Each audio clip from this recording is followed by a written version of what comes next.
भगवान के सभी प्यारे प्यारे बंधुओं को, मित्र सखा बंधुओं को, सभी को राधे राधे भैया की तरफ से जय श्री राधे, जय श्री श्याम। अब बात आई कि जो आने वाला कार्तिक मास का जो कृष्ण पक्ष की चतुर्थी होती है, उसमें करवा चौथ का व्रत व पूजन मनाया जाता है।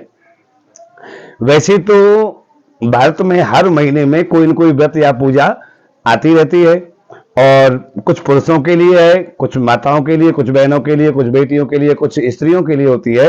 लेकिन जो करवा चौथ का व्रत पूजन है, ये केवल सुहागिन स्त्रियां ही इस करवा चौथ के व्रत को करती हैं। अब बात आई कि करवा चौथ व्रत करना क्यों है? क्योंकि इससे जो वैवाहिक जोड़ा होता है, यानी जहां पति पत्नियों का संबंध होता है, तो उसमें बड़ी प्रेमता आती है और बड़ा प्रेम विवल दर्शने को देखने को मिलता है।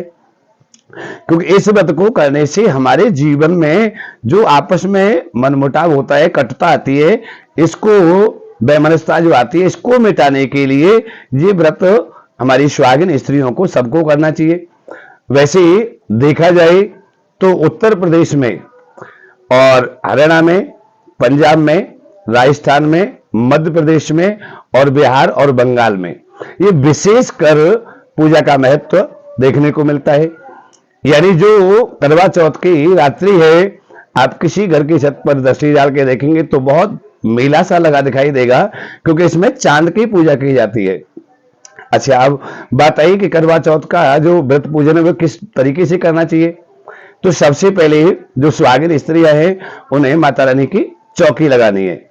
यानी करवा चौथ मैया की एक तस्वीर मिलती है, बाजार से ले आए और उसको चौकी पे एक लाल कपड़ा बिछाएं, और जहां मैया की हमें तस्वीर रखनी होती है, तस्वीर हो, मूर्ति हो, जो भी हमारे पास उपस्थित है, कोई इसमें वादा नहीं कि तस्वीर ही लगानी है, उसे गेहूं के दाने रखकर उस पर माता करवा चौथ की स्थापना तस्वीर की या मूर्ति की कर दें। अच्छा, इसमें दो करवे भी लिए जाते हैं। करवे यानी मिट्टी के भी होते हैं और धातु के भी होते हैं, और खाड़ के यानी जो चीनी वाले करवे होते हैं, उनका भी प्रयोग किया जाता है। कहीं कहीं खाड़ के करुओं का पूजन होता है, कहीं कहीं मिट्टी के करुए का पूजन होता है, और धातु के करुए का पूजन भी हम कर सकते हैं। अच्छा, सबसे विशेषकर जो मिट्टी का करुआ है, उसे एक ही बार में प्रयोग किया जाता है। खाड़ का करुआ है, उसे भी एक बार प्रयोग कर सकते हैं, लेकिन धातु का करुआ हम हर साल प्रयोग कर सकते हैं, बार बार प्रयोग कर सकते हैं, उसमें हमें कोई आपत्ति नहीं हो सकती। अब देखना है कि माता की हमने चौकी लगाई और अनाज के दाने रखकर, गेहूं के दाने रखकर मैया को स्थापना कर दिया। उसी प्रकार मैया की तस्वीर के दोनों तरफ यानी दो करुए, सिंगल करुए कभी भी नहीं रखे जाते। इसमें क्या है कि सुहागिन स्त्रियों के लिए, यानी उनका जोड़ा पूर्ण आयु तक रहे और उनके जीवन में कोई वैमनस्यता ना आए, कटुता ना आए, कलहता ना आए, और वो प्रेम से अपना जीवन व्यतीत करें। इसलिए यानी जोड़ा से ही करुओं की स्थापना होती है। अच्छा, करुए यानी ऐसा मिट्टी का कलश होता है जिसमें एक नली होती है, छेद होता है, जिससे कि पानी निकल सके, उस तरीके के करुए की पूजा की जाती है।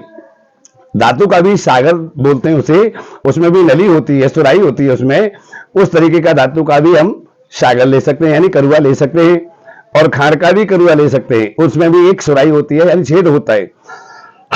अब क्या करना है, दोनों करुओं की स्थापना कर दी। एक जो करुआ है उसे हम चावल से भर देते हैं और खिचड़ी से भी भर देते हैं, जो चावल और दाल की बनी होती है, और कहीं कहीं उसे में हम मिष्ठान भी भर देते हैं। मीठे से भी हम कलश की पूजा कर सकते हैं, करुए की पूजा कर सकते हैं।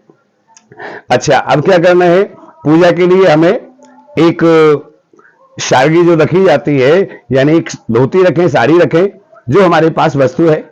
लेकिन जो अपने पहनने वाली सासू माँ है, वो सूट पहनती हैं, तो सूट भी हम रख सकते हैं।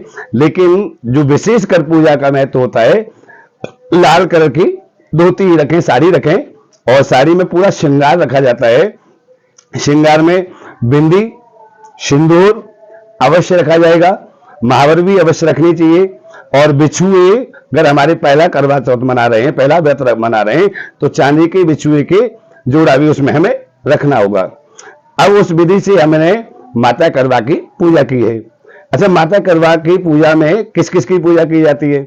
सबसे पहले पिता भोलेनाथ, मां पार्वती और उनके पुत्र गणेश जी की, यानी इन तीनों की पूजा विधिवत करनी चाहिए। क्योंकि मां पार्वती अगर हमारी व्रत से प्रसन्न हो जाती हैं तो हमें सदा सुहागन रहने का आशीर्वाद प्रदान करेंगी।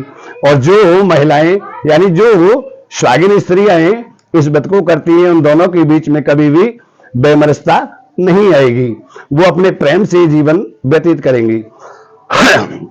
अच्छा, यानी इस व्रत का जो पूजा समय है वो कितने टाइम है? वो 5:17 से पूजा का समय प्रारंभ हो जाता है और 6:43 तक इस पूजा का समय रहेगा। अब बात आई कि पूजा का विसर्जन कितने टाइम पे करना है, क्योंकि जो चंद्रमा निकलता है और चंद्रमा को अर्घ देने के बाद में ही पूजा का विसर्जन करना चाहिए। तो कुछ भी हो जाए, चंद्रमा 8:17 पर उदय हो जाएगा, यानी इस व्रत का विसर्जीकरण जो है, यानी इस व्रत को विसर्जन कब करना है?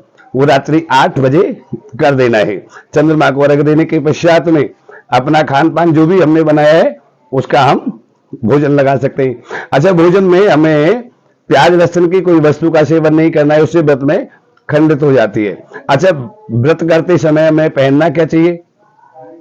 यानी जहां तक होगा हमें सफेद वस्त्रों का त्याग करना चाहिए, यानी त्याग देना चाहिए। सफेद वस्त्र कभी भी हमें पूजा के व्रत में धारण नहीं करने, चाहे उसमें लाल छापे हैं, फूल करे हुए हैं, कलर से करे हुए हैं, फिर भी उसमें सफेद कलर का कोई वस्त्र पूजा में सम्मिलित नहीं करना है।